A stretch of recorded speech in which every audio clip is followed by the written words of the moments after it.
لا الہ الا اللہ لا الہ الا اللہ لا الہ الا اللہ۔ مولانا روم نے واقعہ لکھا ہے کہ ایک آقا اپنے غلام کو لے کر بازار جا رہا تھا۔ بازار میں چلتے چلتے خریدی ہو رہی تھی۔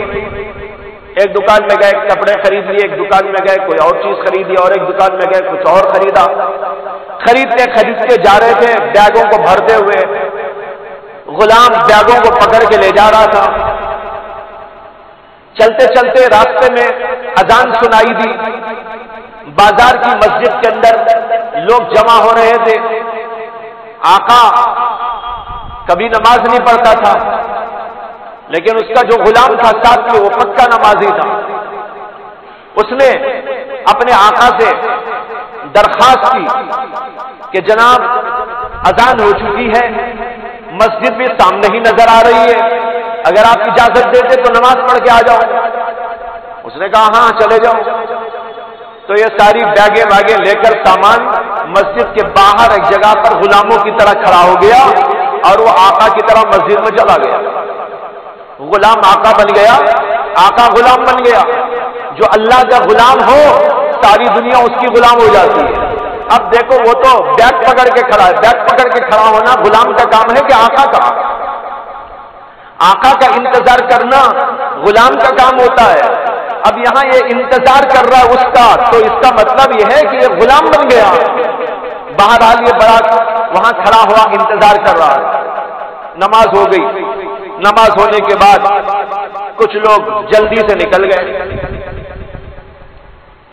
کچھ لوگ سنت نوافل پڑھنے لگے۔ یہ انتظار کرتا رہا کہ سنت نفل پڑھ کے وہ نکلے گا۔ کچھ لوگ سنتیں پڑھ کے نکل گئے، پھر اس کے بعد کچھ لوگ نوافل پڑھ کے نکل گئے۔ یہ انتظار کر رہا ہے، نہ سنت والوں میں یہ آیا، نہ نفل پڑھ کے واپس آنے والوں میں یہ آیا۔ کافی دیر ہو گئی تو باہر ہی کھڑے کھڑے مسجد کے اندر جھانک جھانک کے دیکھنے لگا، کہاں ہے وہ، کہاں ہے وہ۔ ادھر ادھر جھانک تانک کرنے سے مسجد کے ایک ستون کے بعد وہ غلام نظر آیا کہ نماز پڑھ رہا تھا۔ وہ کھڑا ہو گیا انتظار میں کہ سلام پھیرے گا تو زور سے پکار کے بلاؤں گا۔ چنانچہ اس نے نماز سے سلام پھیرا، پھیرتے ہی یہ انتظار میں تھا۔ اس نے کہا ارے بھائی کیوں نہیں آتا، جلدی آ۔ اس نے منہ پھیر کے جواب دے دیا۔ اس نے کہا آنے نہیں دیتے، اللہ اکبر، پھر رکعت باندھ لیا۔ آنے نہیں دیتے یہ کہہ کر رکعت باندھ لیا اور پھر نماز پڑھنا شروع کر دیا۔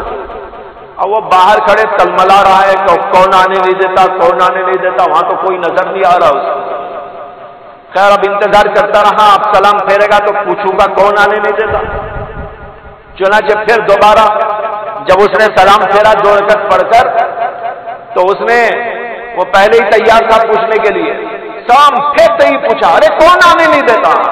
اس نے کہا جو تجھے اندر آنے نہیں دیتا وہ مجھے باہر جانے نہیں دیتا، جو تجھے اندر آنے نہیں دیتا وہ مجھ کو باہر جانے نہیں دیتا۔